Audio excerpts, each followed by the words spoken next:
What's up, world? Hey, it's me, Lamar Moore for Lamar Media Versatility. And guess what? We ready for 2023, y'all. We ready to be booked for your event, to document, bring those memories to life, and make them everlasting. And guess what else you ready for? To bring you the experience with our booths, the experience with the fun times, and the energy, that positive energy, that energy that just keeps going and going. So remember, book us for 2023. We're here to document and provide an experience for your events. Peace.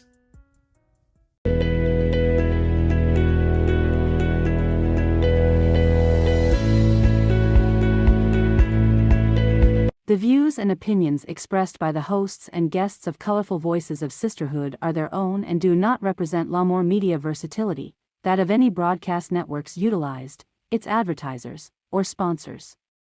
All content is subject to copyright and may not be reproduced in any form without prior written consent by Lamar Media Versatility.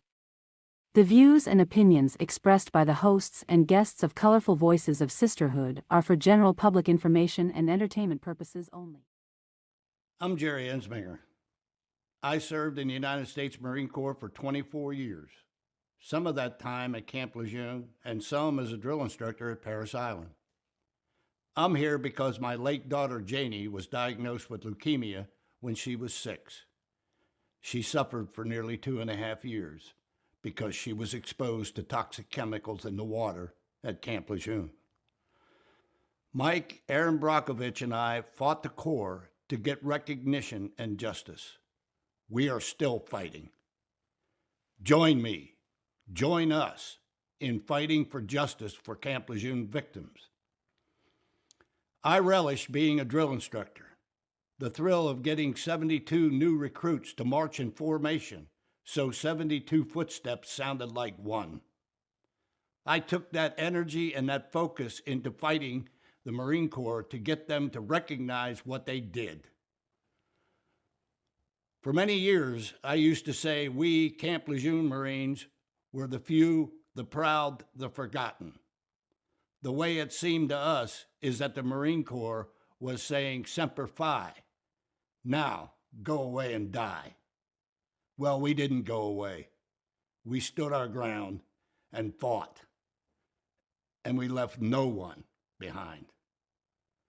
This victory that we secured, me, Mike, Aaron, and so many others, means that now we can get justice. It means that we can band together, all of us who were exposed to the toxic poisoning at Camp Lejeune. We can march together in one voice. We can send a message that this should never happen again. We joined this firm because we trust them. They'll fight to get results as hard as we fought to hold the Marine Corps accountable. And they listen, something that not every lawyer is good at. I know Michael and Alicia, and I know they'll fight hard to get people like us the justice we deserve. I think if you get to know them, you'll agree. I knew pretty much the first time I met a new recruit whether they would make it as a Marine, just by looking them in the eye. So come to a town hall meeting and look us in the eye. Size us up. Take our measure. See what we're made of. If you don't like what you see, no problem. But if you think we can fight for you the way we fought the Marine Corps, then join our team.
Welcome back to Colorful Voices of Sisterhood.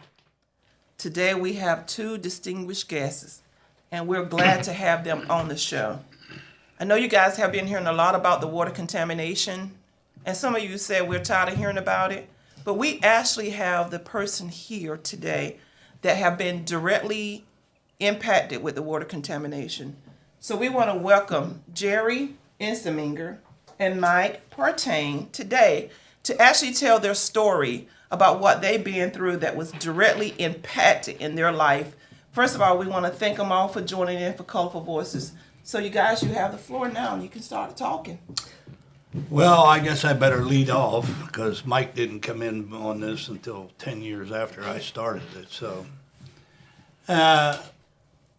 it was August of 1997. I had retired in July of 1994. And I had retired and was living on my farm in Jones County. And I don't know why I was in the house that day, but I had fixed a plate of spaghetti and was walking into the living room to watch the evening news.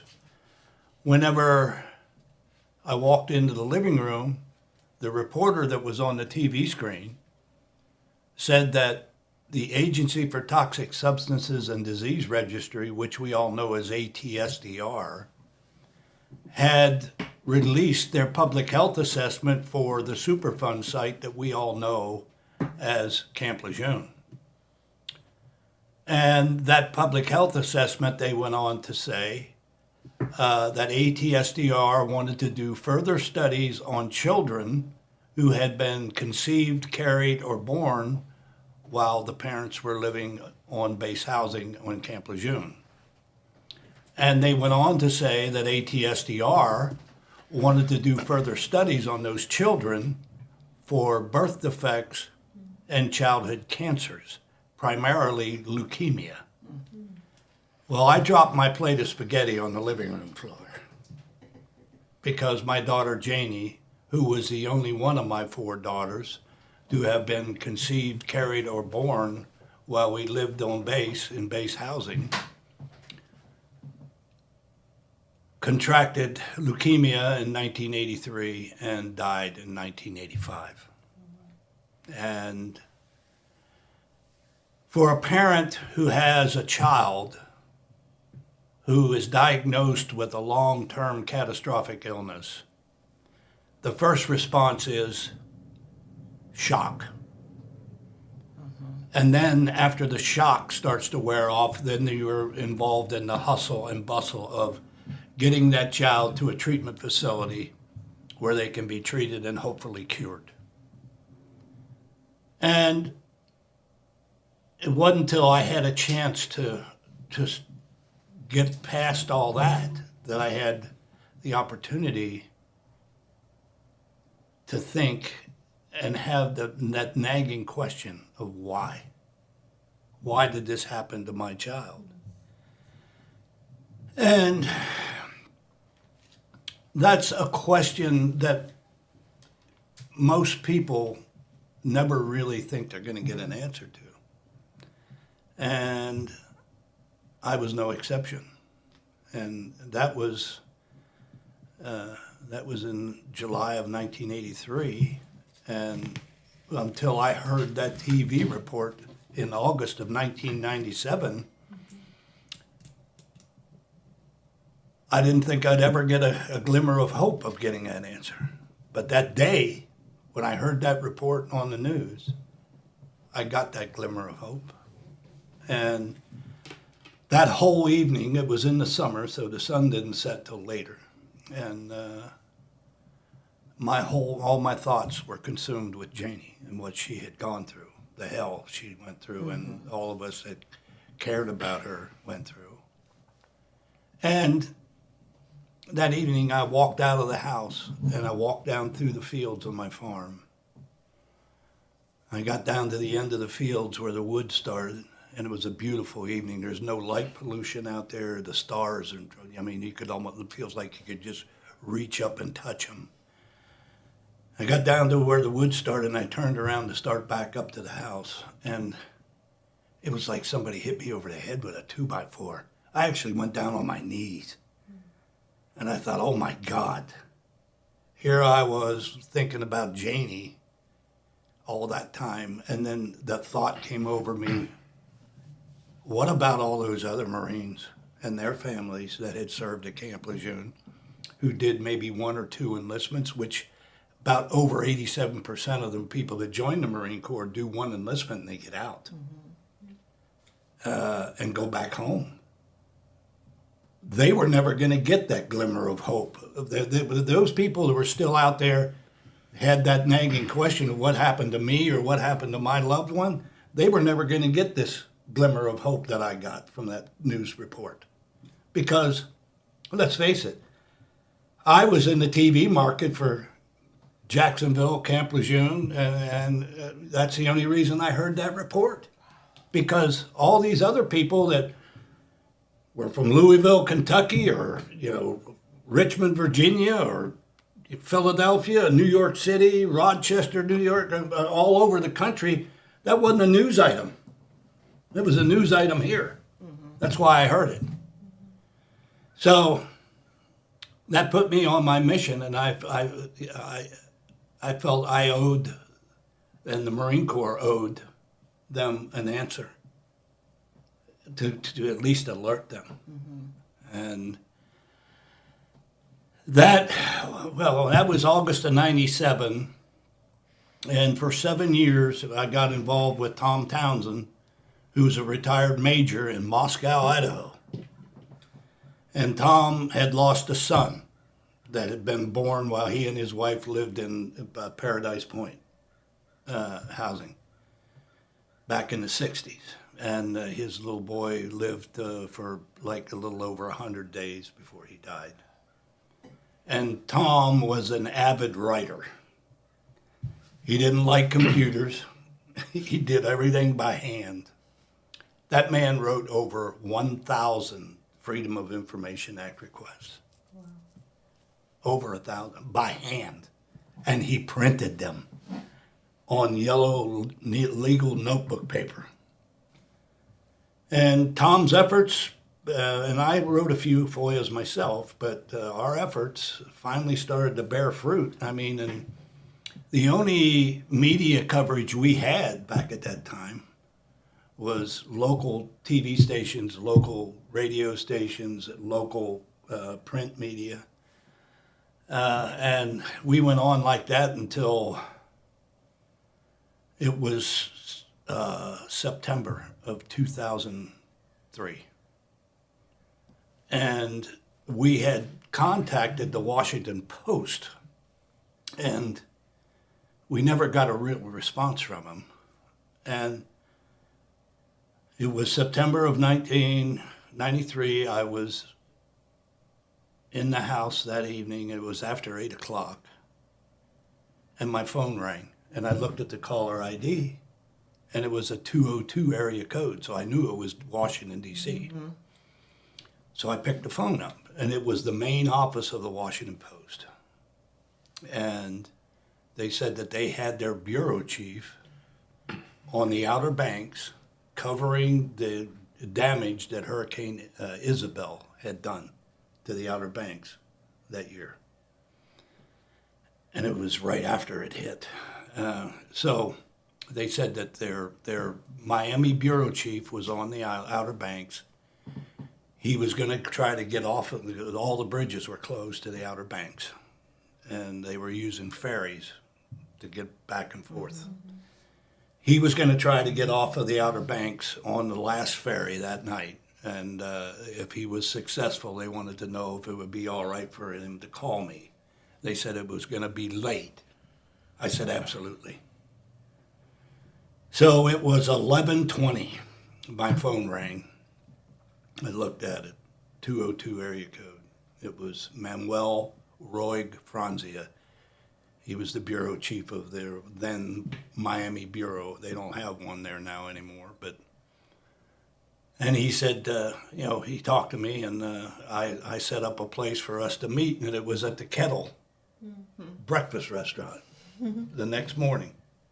So I got there early, laid out a bunch of the documents on the table, and I sat there and waited. And I saw this guy walk in. He had a ball cap on and a leather satchel over his shoulder, and he had a camera case. And I figured, well, that's him.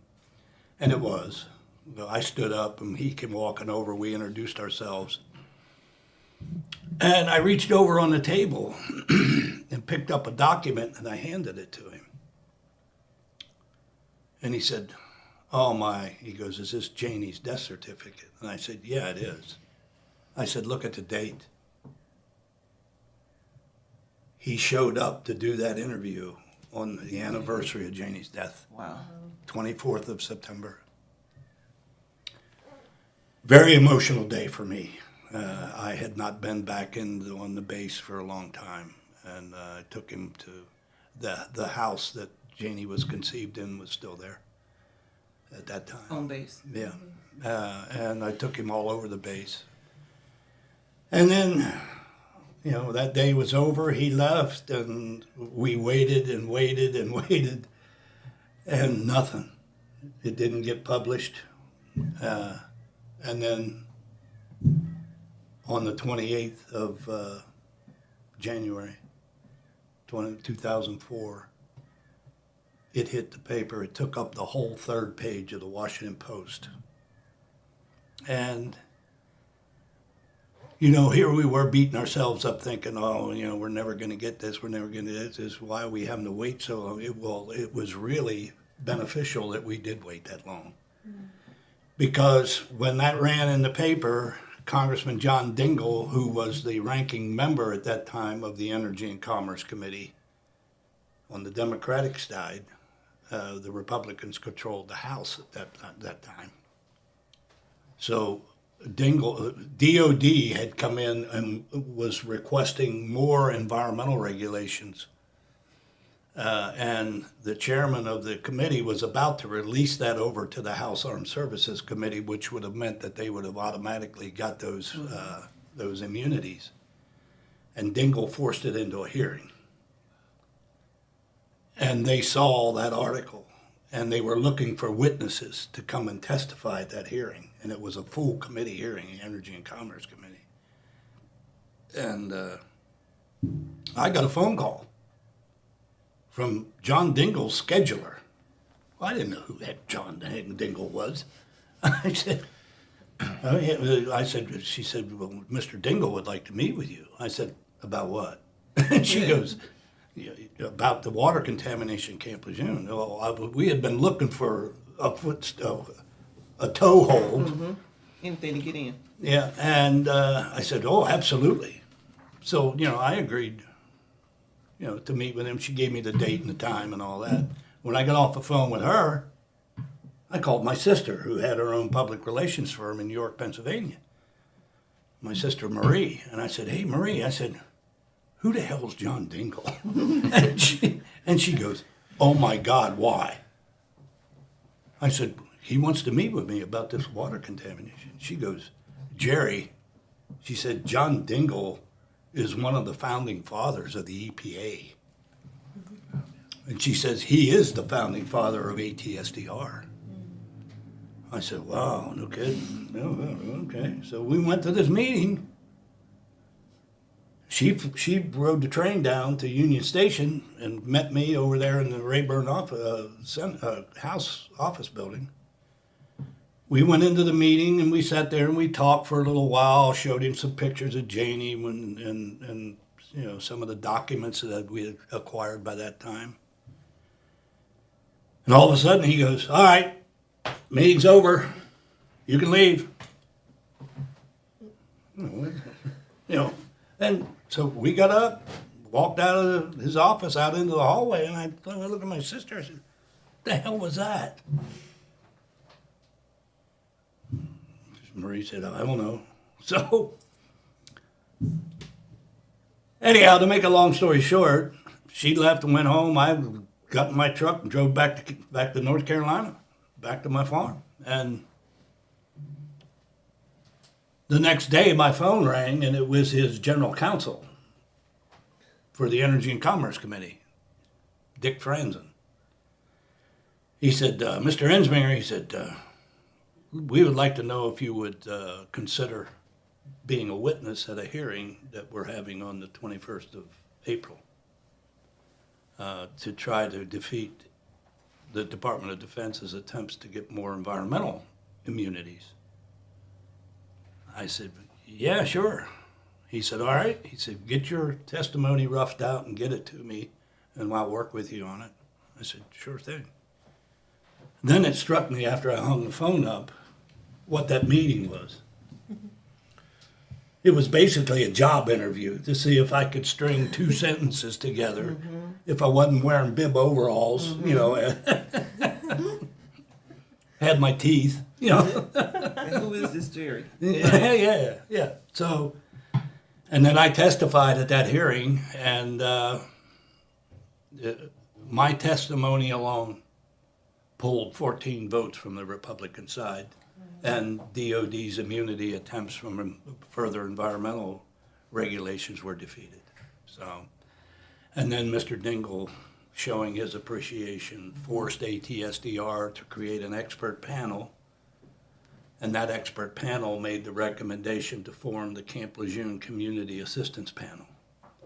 People in the audience don't realize what that community assistance panel achieved, because we forced ATSDR to do way above and beyond what they were really wanting to do with the Lejeune thing. They just wanted to smooth it over and get out of it. Well, and then that cap lasted for 15 years.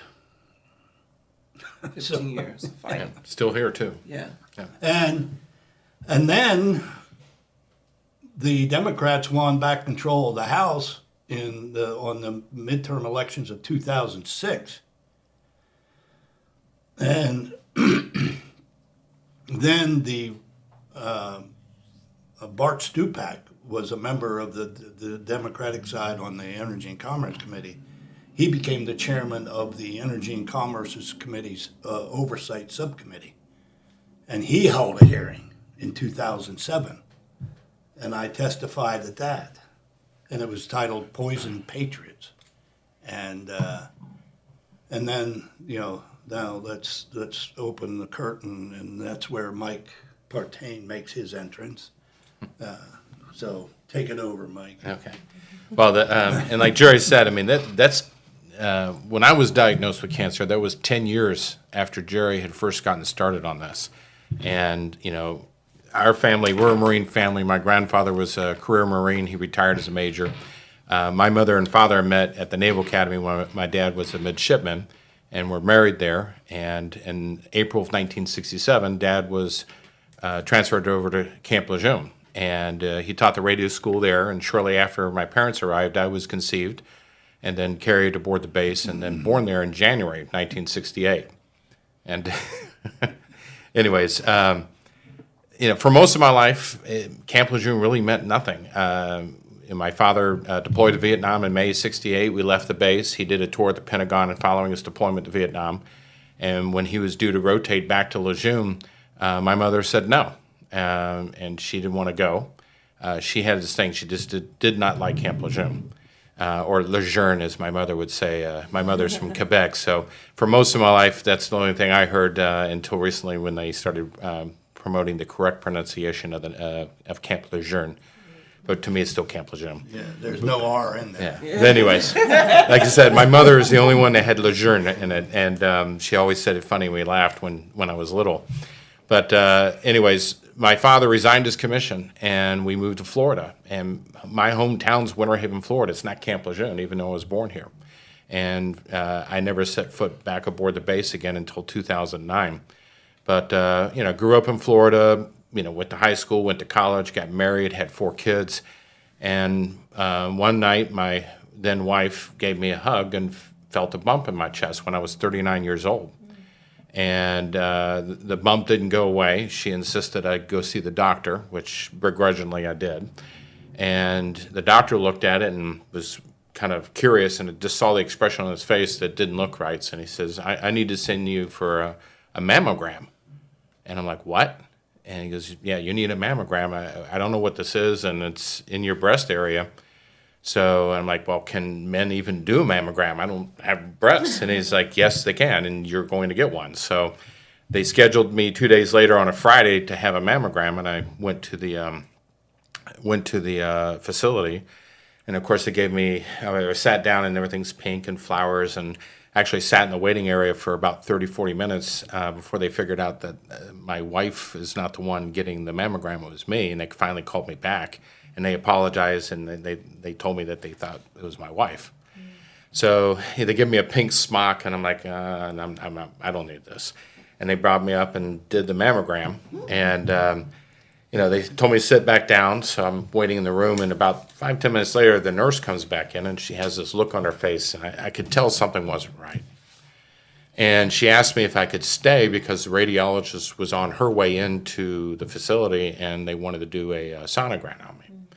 So I'm like, sure, I can stay, and about 15 minutes later, they brought me in and sat me down and did a sonogram of my breast, kind of the same thing you do for an ultrasound for looking at a baby. And I remember looking over at the monitor, and my hobby is astronomy. I like to look at the stars. I got a big telescope, and we look at galaxies and things called globular clusters, which they look like a giant disco ball in space. And it struck me because when I looked at the screen, I saw a bunch of white dots all clustered together in the center. It looked like a disco ball. And I'm like, oh, that's kind of odd.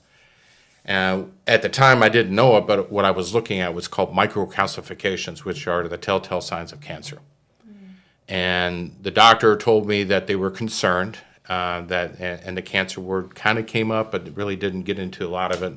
And she said, you need to have a biopsy. And I'm like, what do you mean? I said, well, they need to take tissue samples, see what's going on. So they scheduled me with a biopsy that following Monday. So I had to go home and wait the weekend. And came back that Monday, had my biopsy, and they took a harpoon probably about that long and jabbed it in there and took out a piece of tissue. And they scheduled me to come back 2 days later, which was my then wedding anniversary. And we sat down with my wife, and the doctor came in. When I was in college years back, I had been in a robbery where a gang broke into the restaurant that I was working at and put a gun to my head and beat the manager in front of me. I was pretty scared then. And I remember looking over and seeing the gun and looking in the chamber and saying, yeah, those are hollow points. And they decide to shoot me, I'm gone. And but I tell you, there's nothing more frightening than when you're sitting down and the doctor walks in and goes, you have cancer. And it's serious. That probably is the most terrifying moment of my life. And, they went through this thing, I was stunned, and it didn't hit me for a couple hours that, I was in a fight for my life. And they said, oh, we got to do surgery. The doctor explained that they're going to do what's called a right radical mastectomy, where they start here at the center of my chest, and they basically peeled back my chest to underneath my armpit and removed my chest tissue, or the breast tissue for that, and that I was going to have to undergo chemotherapy. And depending on the surgery results, they may have to do radiation. And this is all swirling in my head. At the time, I got 4 kids from ages 7 to 17, and we went home that night. I couldn't sleep. They had scheduled my surgery for late May. This was April 25th when I was diagnosed. And I didn't sleep for days. And I finally called the doctor and begged them to move the surgery up, and they moved it up to the first week of May. Mm-hmm. And anyways, we went through the surgery. The doctor told me that when I wake up that he'd be standing next to me and he would tell me whether or not he got all the cancer or it had spread, because there's no way to tell until they get in there. Mm-hmm. And when I woke, he told me that he got all the cancer. So, I had to go to the follow-ups because with all the damage to the tissue and everything, you get drained and stuff like that. So I had to have fluid removed from my chest every 3 days or so. And in early June, I was at one of these appointments, and I was coming out of the doctor's office, and I got a phone call from my father. And I answered the phone, and he's like, where are you? And I said, I'm at the doctor's office. He says, well, you need to get your butt home and turn CNN on right now. And I'm like, well, what's going on? He goes, just go home, turn on CNN, it's about Camp Lejeune. So I got home, and it was at the top of the hour. I flicked on the TV and, saw Jerry. And he was, they were playing footage of him testifying about how the children who were born, that they were studying the children who were born at Camp Lejeune between January 1968 and December of 1985 for their their effects due to their exposures to the contaminated water at Camp Lejeune. I'm one of those babies, and I about passed out. I mean, it just totally floored me. And I reached out to Jerry through Congressman Stupak's office. They wouldn't give me his number, but they told him that they would pass my information over to him. And I think it was the next day he called me, and we talked. And I was the first person. He hadn't heard of male breast cancer either, and I was the first person to show up with male breast cancer from Camp Lejeune. About a month after that, there was a story in my local paper that went on the internet about me. It's called "The Florida Man Has Breast Cancer," and it talked about Camp Lejeune. And about 2 weeks after that story hit, I received a call from a guy in Montgomery, Alabama, who had been a child at Camp Lejeune and actually lived in Terra Terrace, where we lived at the time I was born. And he told me that he had been diagnosed with male breast cancer 2 years before. His name was Chris Thomas, and he was the second. To date, we have over 125 men that share the unique commonality of male breast cancer and exposure to the water aboard Camp Lejeune. And one thing, quick note about breast cancer, male breast cancer. Female breast cancer we see a lot of that from Lejeune as well. Unfortunately, I call it the scourge of our time because it's so rampant in women. And I think the statistics are women can expect a 1 in 8 chance in their lifetime to see of breast cancer in their lifetime. Male breast cancer, the odds are a lot more, and it's like 1 in 2,000 or something like that. It's 0.005% chance in the general population. And typically, male breast cancer strikes men that are 70 years of age or older who have the BRCA1 or 2 gene. And I have none of those. I was 39 when I was diagnosed. I don't drink, I don't smoke, and there's no breast cancer history in my family anywhere. But yet, I have this rare condition. So, got involved with Jerry. We, teamed up with him. My degree's in history, and I was a claims adjuster with State Farm and USAA. I did put together the historical information that Tom had got together and all the FOIA requests and started to organize the documents. And we worked on a timeline of events. It's like 55 pages long that details the extent of the contamination, what they knew, when they knew it, what they did, and what they didn't do. And then we took that to Congress. And between 2009 and 2012, when we got our first legislative victory, we flipped the narrative. Because before, when I first started, and Jerry scolded me my first trip up to D.C., he's like, quit panicking. And I remember going up there, and I was all excited. It was my first time in Washington. I'd never been involved in politics. It was January 2009. And we went to a meeting with Stupak, and Congressman Stupak, and we were thinking, okay, we're going to get a follow-up hearing. We've got this new information. We have the timeline. And the meeting was over in like 15 seconds. And basically it was, look, guys, I got the hearing. We haven't got the response to justify another hearing. And pretty much when you get more information and more backing, come back and see us. And the door was shut. Wow. And on the way back home, just outside D.C., Jerry's like, I can't believe this. I can't believe it. Jerry goes, shut up. He goes, I've been doing this for 10 years or 12 years at the time, and, it will come out. Don't panic. And he still reminds me of that today. And he was right. We one of the first big victories we got when, Jerry was talking about ATSDR, there was a public health assessment how Jerry found out about Camp Lejeune. And that public health assessment was released in 1997. The ATSDR stood by it, and it had one glaring error, that there was no exposures to benzene in our drinking water. After that meeting with Stupak, we found evidence that that there was fuel, specifically benzene, in the drinking water of Camp Lejeune. And then we turned that evidence to Congress and created pressure that in April of 2009, for the first time in the agency's history, they withdrew the actual public health assessment for Camp Lejeune. And it rescinded it and revised it. It took them 7 years to revise the public health assessment, and it was re-released in 2016. And that brings me up to another point. This myth that has been propagated by a lot of the local media and even some of the national media, is that ABC dry cleaners are the ones that were responsible for all the contamination on Camp Lejeune. That is bull crap, okay? 100%. ABC Dry Cleaners was only responsible for the contamination that affected Terrawit Terrace. That's all. That's good. Because you've got Northeast Creek between ABC Dry Cleaners and Terrawit Terrace.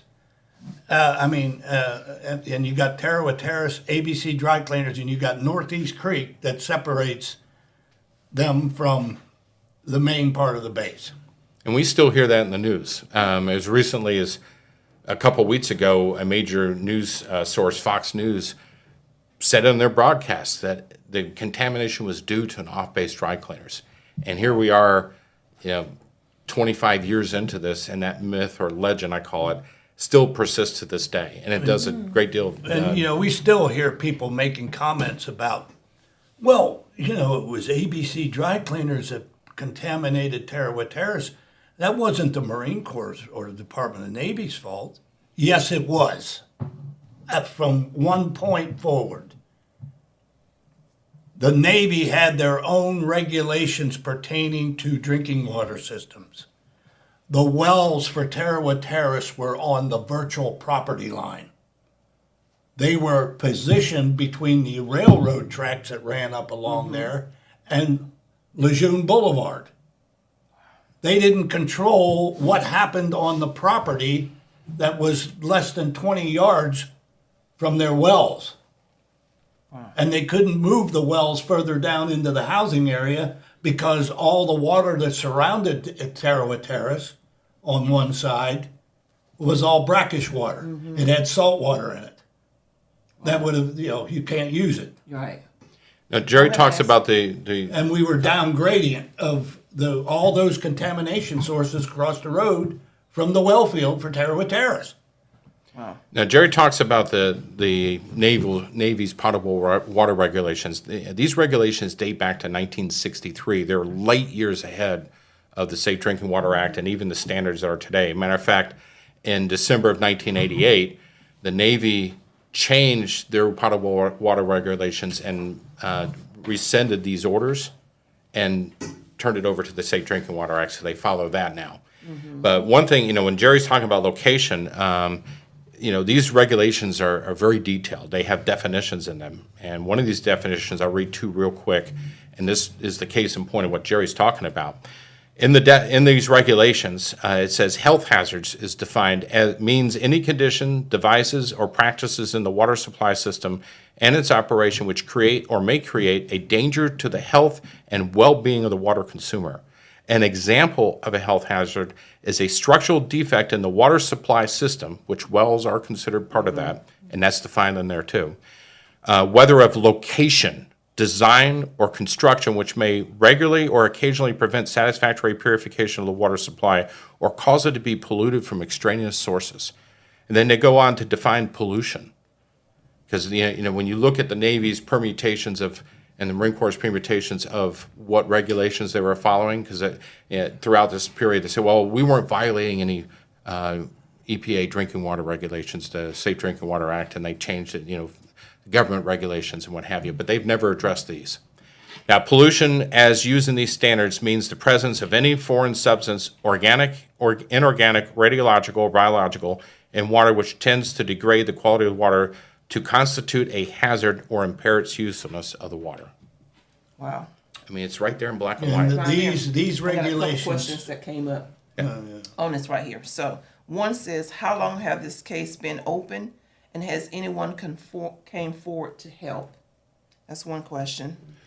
And has anyone received compensation from the water contamination, or is it an ongoing battle? Well, that last question was no. Nobody has received compensation yet, and that's playing itself out now. Okay. Well, and prior to that, we had all kinds of people come forward, members of Congress, the Senate that assisted Mike and I in our fight, and some other victims. But for the most part, Most people didn't commit the effort that Mike and Tom and I and a few others did. I mean, it was basically us that did all the groundwork. Yeah. Well, one thing is our community is fractured. Camp Lejeune's here in North Carolina. I remember when I first tried to bring Camp Lejeune up in Florida, that's a North Carolina issue.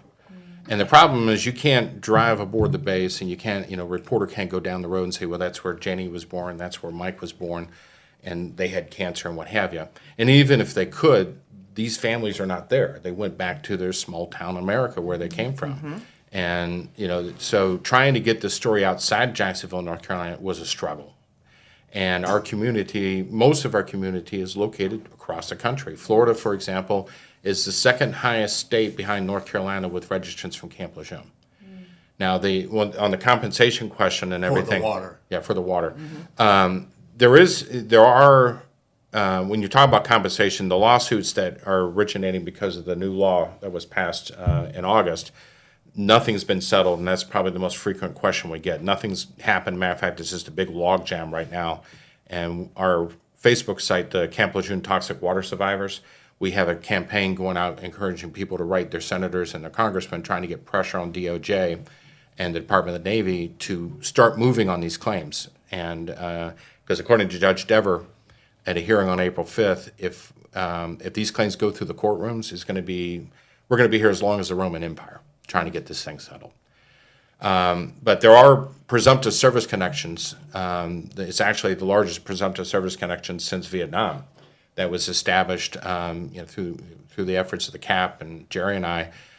You get leukemia, non-Hodgkin's lymphoma, kidney cancer, bladder cancer are some of the conditions that if you show that you were Marine or Navy and you were aboard Lejeune during the contamination period and you have a diagnosis, then it's presumed that you're connected and you can get disability, you can get health benefits and what have you. And then also the Janie Insminger Act that was passed in 2012, named after Janie, has healthcare as a last resort for 15 conditions for both the dependents and for the Marines.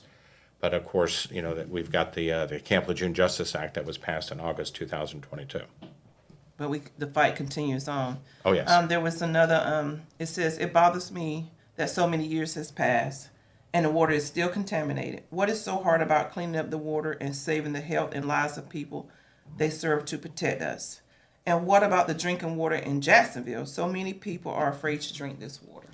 Well, I know Jerry was on the RAB, so he can give more detail on the water and everything. But the contamination aboard the base, when you look at the hydrological gradient, is towards the ocean and towards the New River. So that contamination that occurred aboard the base did not backflow into Jacksonville. Okay. Now, Terra Terrace, because it was down gradient of ABC dry cleaners, and then when you add the wells that were up along Lejeune Boulevard, specifically well TT26, that drew the contamination into Terra Terrace and into that well system. Well, no, it was down gradient. Yeah. What drew it in two more. So. And some people getting false information that money is already being paid out. No, none. So you got to realize that is a scam when you hear that, because nothing has been paid out. No. Well, and a lot of that's coming in. I've gotten these texts too as well, where you'll get a text out of blue saying, "Oh, your Camp Lejeune settlement's prepared. All you need to do is call this number here, and you're going to be a millionaire." Yeah. Those are scams. If you get unsolicited texts from an attorney, or they're not. A lot of these firms are not even attorneys; they're fronts where they're trying to accumulate people to turn over to an attorney, but or just trying to swindle you, kind of like the Nigerian prince email that you get, that if you send money here, put it in the bank account and you get more money back. Yeah. And, unfortunately, our community has been victimized again. Yes. And, I would encourage people to get texts like that or unsolicited emails. Don't even open them, because there's malware that's involved in there, and you click it, they can get into your computer. Just ignore it. If you have legal questions about Lejeune and stuff, consult an attorney. Yeah. Now, the attorneys that Jerry and I represented are Camp Lejeune Legal, Henson First, and Michael Watts. We actually have an office here in CampLegionelegal.com. Yeah, CampLegionelegal.com. Henson First is the local representative here, and there's an office over on Gum Branch Road. next to the food line. It's Yeah. 2200 Suite G, Gum Branch Road. It's directly across from Williamsburg Plantation Housing Development. As a matter of fact, where the shopping plaza is, where our office is located, is called Williamsburg Crossing. And it's at the corner of Western Boulevard Extension and Gum Branch Road. Now, Jerry's talking about, or Dinah had the question about the settlements and everything. The first administrative hearing, it was a case management conference, occurred on April 5th in Raleigh. Jerry and I were actually in the gallery during the hearing procedures. One of the first question that the judge asked the defense counsel was basically how long the Roman Empire lasted. And then that went into a discussion, and then he said, Mr. Bain, who is the lead attorney for the government, said, how many claims have been settled by the Department of the Navy since the bill was signed? Because a lot of people don't realize that with this legislation, before you can file suit, you have to file an administrative claim with the Department of the Navy. And the intent is to get those settled. Basically, Mr. Bain replied back that none had been settled. And then he asked a follow-up question, how many cases have been offered for settlement? And the answer was none. And here we are almost, 9 months since the bill was passed, and we're still at the same place. The needle has not moved past zero. That's why people that are out there listening and people who view this and listen to it, you have elected members of Congress that are supposed to be representing you. You have 2 United States senators in each state, and then you have a the member of the House of Representatives that represents you in Congress for your district. You write to those people. If you don't get a decent response from them, go to their office and tell them, hey, this thing passed Congress on a, 86-11. yeah. I mean, and this foot dragging is not within the intent that Congress and then the president signed this into law. They need to get on the stick. Matter of fact, my senator just wrote a letter to the Department of the Navy today. They released it today. Because we're putting pressure, and our government system does work, but you have to engage it. And if you sit back and do nothing and don't call your U.S. senators or your congressmen and start, asking why and holding their feet to the fire, nothing's going to happen. Right. And by the way, all this crap about ABC Dry Cleaners was responsible for all the contamination on the base, which is, we've already laid out. That's a lie, all right? The worst contaminated water system aboard Camp Lejeune, by far, was the Hadnot Point drinking water system. And that's where the most people were exposed. Okay, I used to work there. Yeah. Because the Hadnot Point It system was served, horrible. it served the barracks, the Naval Hospital, and before 1972, it served the whole side of the base.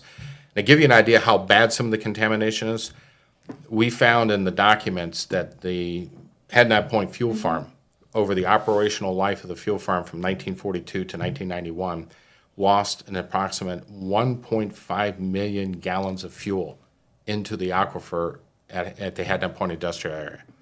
They had a layer of pure product floating in the aquifer that was shallow 15, aquifer. the shallow aquifer, that was 15 feet thick. Yeah, I refer to that as, I jokingly refer to that as the Camp Lejeune Strategic Fuel Reserve.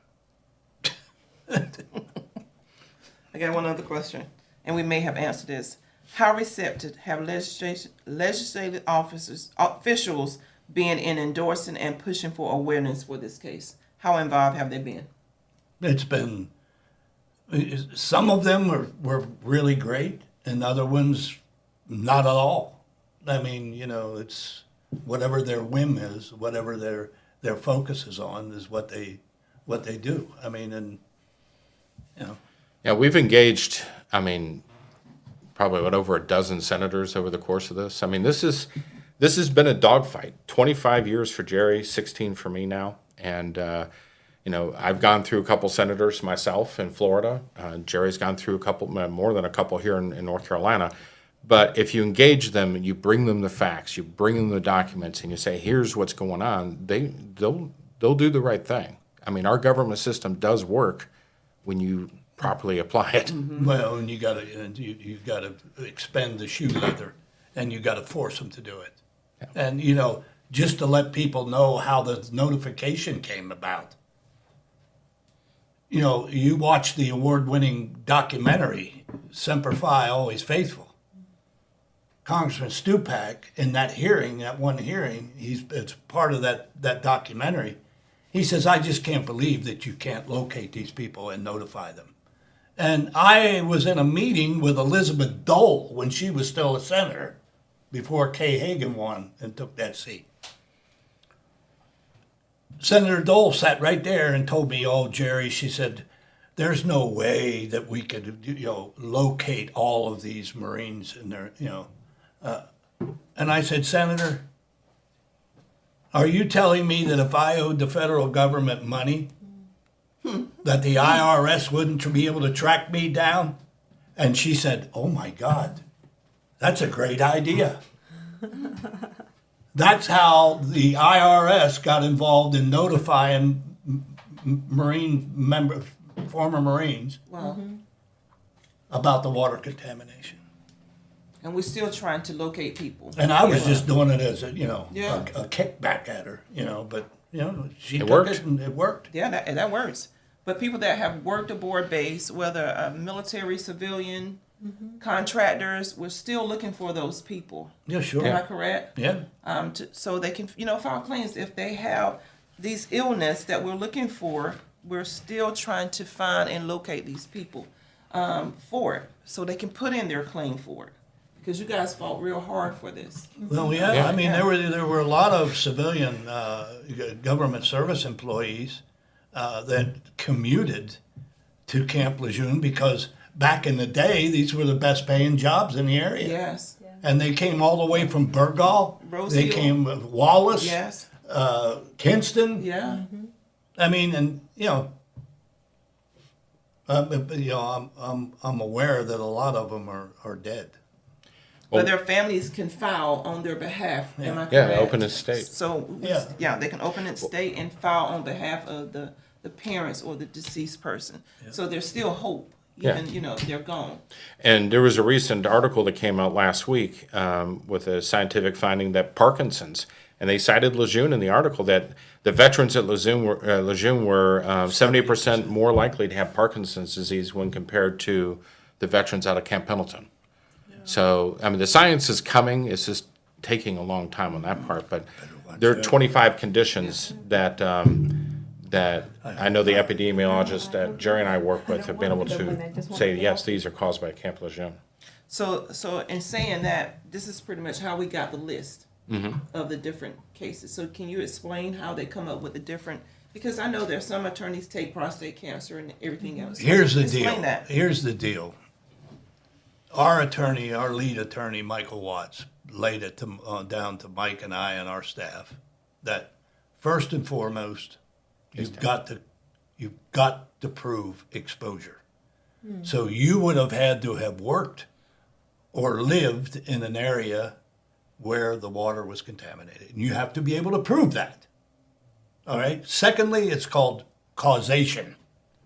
There has to be epidemiological evidence or medical evidence that the health effect that you suffered from has enough studies to prove that these chemicals, or lead you to believe that these chemicals cause that health effect.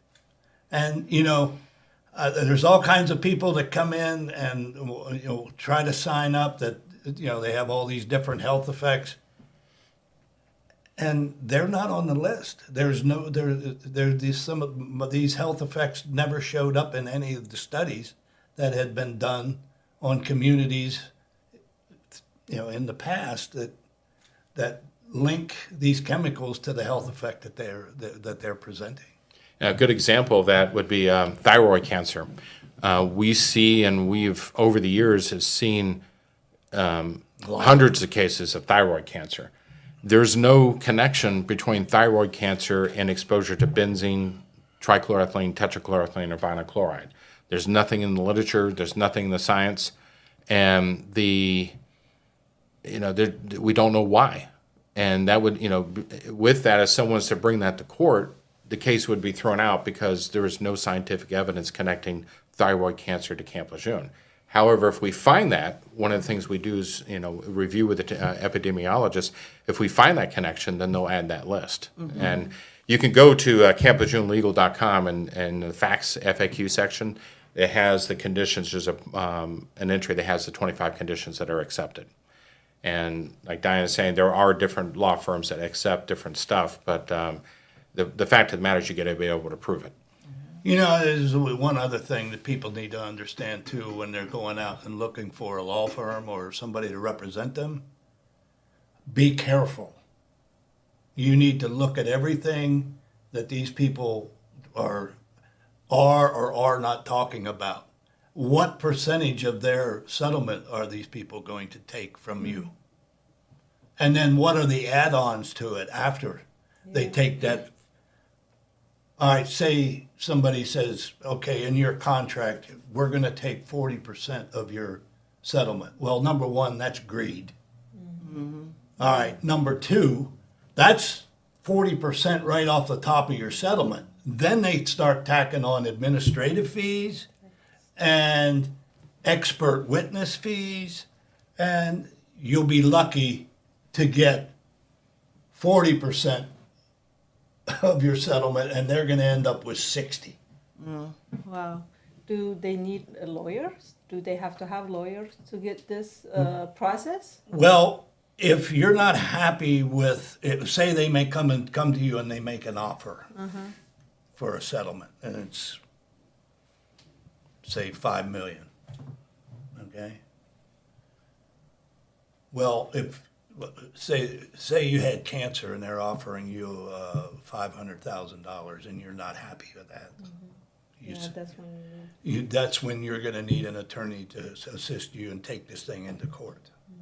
And believe me, the government's going to have professional attorneys in there defending them. Yes. So you better have somebody that's a professional helping you. Okay. That makes One sense. quick question before I know our time is running out. Thank you for advocating for this important issue. For those who want to know, how can we find the legislators in our area? I'll give you that, Mike. Yeah, there's actually a website you can go on at Who's My Congressman, and you put your zip code in, and they'll tell you the name and link for your congressman. If you go to the Camp Lejeune Toxic Waters Survivors Facebook site, there's actually a posting where I have that on there and a form letter that you can follow to write to your congressman and your U.S. senators. I know both Senator Tillis, even though he voted against the PACT Act, and the new senator from North Carolina wrote a letter to the Department of the Navy demanding There's answers. a whole group of them. Yeah, there's a whole bunch of them. Oh, and by the way, tomorrow morning we are having a free breakfast at our office over there at 2200 Gum Branch Road from 8 in the morning till 9.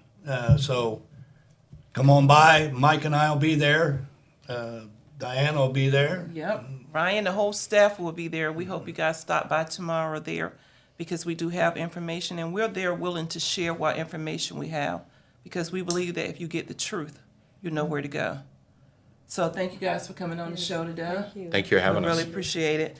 Next week, we will have Shannon Jordan, and Shannon is with Lower Cape Fear Life Care, and we're going to be talking about taking the myth out of what hospice care is. Hospice care go beyond just death. So we'll be talking about that next week. So we look forward to seeing you guys next week, and happy Memorial Day and be safe. Agnes and Raquel, we do miss you today, but we'll see you back on the show next week. And again, to our guests, thank y'all for showing. Thank you. Another question popped in. Did I have one more question?